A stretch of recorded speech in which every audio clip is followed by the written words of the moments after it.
Les decía hace rato, volteamos a hablar de la violencia, pero ¿para dónde volteamos?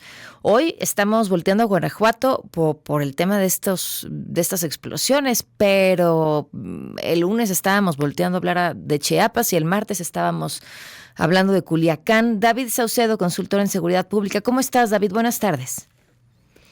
Mela, quiero saludarte a ti, la auditoría, a tus órdenes. ¿Y cómo explicar? Y te pediría dentro de la misma respuesta, más allá de la que nos están dando las autoridades, porque la respuesta a Culiacán, la respuesta a Chiapas, la respuesta a Guanajuato es que se están peleando el territorio entre cárteles rivales. Pero me parece que decir que esa es la razón por la que está pasando lo que está pasando es quitar toda la responsabilidad de las autoridades responsables de ver que tengamos seguridad. Yo creo que coincido con tu apreciación, va un poco más allá de eso. Lo que tenemos son actos de narcoterrorismo. La presidenta Claudia Sheinbaum en la mañana y la gobernadora de Guanajuato, al referirse a los coches bomba que estallaron en Acámbaro y en Jerécuaro, quizá dejaron de lado lo más importante. Estas bombas que se colocaron no estaban dirigidas para minar la capacidad operativa de un cártel rival, era para matar a personas inocentes. Era con el objeto de generar terror entre la población, de inducir a las autoridades locales de ambos municipios, en estos casos de Guanajuato, a que tomaran ciertas determinaciones en materia de seguridad y, por supuesto, lograr un efecto de terror mediático en redes sociales para atemorizar a la población. Entonces, quizá algunos de los eventos que han ocurrido de alto impacto en el país no son ataques entre cárteles, son ataques de cárteles hacia la población civil. Coincido con tu apreciación inicial. En efecto, una respuesta rápida, inmediata que utilizan las autoridades es decir que, bueno, se están matando entre narcotraficantes. No. En este caso en particular son actos de narcoterrorismo. Las autoridades tienen una resistencia a hablar de la palabra terrorismo cada vez que se presentan este tipo de casos, pero no hay otra manera de definirlos. A ver, esto es importante porque entonces pondrías estos hechos quizá en el mismo lugar que los ataques a la fachada del debate de la semana pasada en Culiacán. Es decir, estamos tratando de causar miedo con lo escandaloso que resulta un ataque a un medio de comunicación. Sí, por supuesto.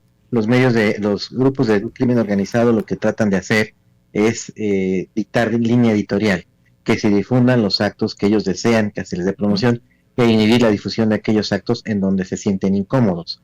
Esto con los medios de comunicación, también obviamente con la población, para inducir ciertas conductas, para direccionar a los cuerpos de seguridad para que se concentren en ciertas regiones y dejen desprotegidas otras zonas. Estamos hablando de actos de narcoterrorismo puro, no buscan un objetivo político, ideológico, religioso, buscan un objetivo económico criminal, pero tiene todas las características del terrorismo clásico, los que acabamos de mencionar: atacar directamente a la población civil, infundir el terror, direccionar, inducir a las autoridades de seguridad pública a que tomen ciertas determinaciones y, por supuesto, un impacto político y de imagen, de erosión hacia los gobiernos constituidos. Claro. David, ¿te parece que esto pondría en un nuevo escalón lo que hemos visto en las últimas semanas, el tema de la violencia que estamos viviendo, ya en un escalón distinto? ¿O no? Sí, por supuesto, lo Ok. que vemos es una escalada de violencia. Lo que vemos es que hay cambios de gobierno, cambios de administraciones en gobernaturas, en alcaldías, en el propio gobierno federal. Hay cambios en mandos de seguridad pública y estos reacomodos que se dan en los gobiernos también ocurren en el crimen organizado. Los cárteles lo que han hecho es contar con anillos de protección política y policial. Cuando se dan ajustes, cuando hay cambios de mandos militares y policíacos, ellos también hacen ajustes y tratan de generar nuevas alianzas o apoderarse de otros territorios.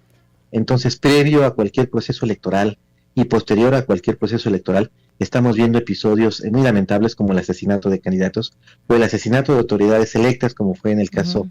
del alcalde de Chilpancingo, asesinado, torturado y decapitado.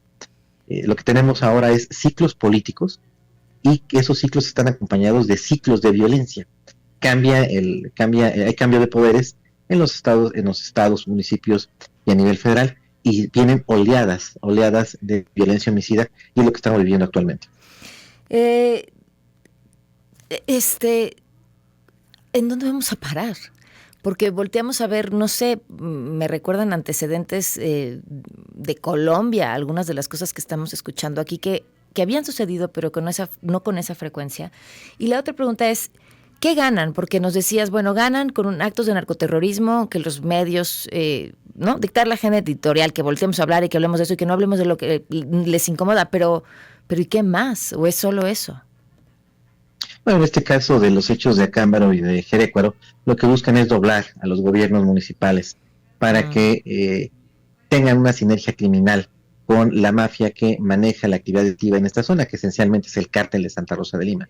En el caso de Chilpancingo, el lamentable asesinato del alcalde, lo que busca en el fondo es dar un ejemplo a los demás alcaldes de la región que se resistan a las presiones de los ardillos, y que ese sería el destino que tendría aquel alcalde que se resista a aceptar las peticiones y exigencias de este grupo criminal. Lo mismo con el cártel ahorita lo que ocurrió en Tecpan de Galeana en Guerrero, una incursión de fuerzas federales enfrenta una feria de resistencia por parte de una especie de mezcla, un híbrido, una franquicia del cártel Jalisco Nueva Generación que les hace frente. Y quizá la violencia de Sinaloa sea un poco diferente, porque se trata de una guerra civil al interior del cártel de Sinaloa, producto de la captura y el arribo, la traición hacia el Mayo Zambada, que provocó su detención en Estados Unidos. Pareciera que utilizar la palabra narcoterrorismo, ahí sí preocuparía e incomodaría muchísimo a las autoridades por las implicaciones internacionales que podría tener. ¿No lo ves así?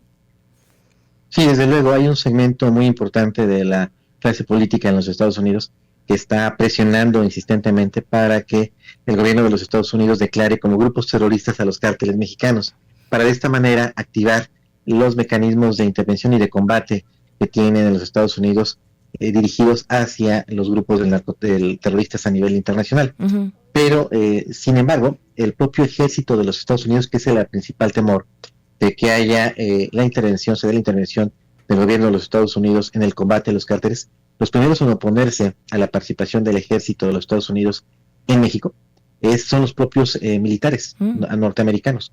Ellos saben perfectamente que si ponen en contacto a sus tropas con el poder corruptor del narco, van a empezar a tener una descomposición al interior de su propio instituto armado. Por eso siempre han evadido esta posibilidad, depositando en la DEA o en la Homeland Security las tareas de combate al crimen organizado, y no ellos en directo, porque están conscientes y saben que el narco podría penetrar e infiltrar al ejército de los Estados Unidos, y es algo que no desean experimentar. ¿Qué dato, David? ¿En qué vamos a acabar? Mira, quizá una buena y una mala noticia al mismo tiempo es que estos ciclos de violencia son ciclos.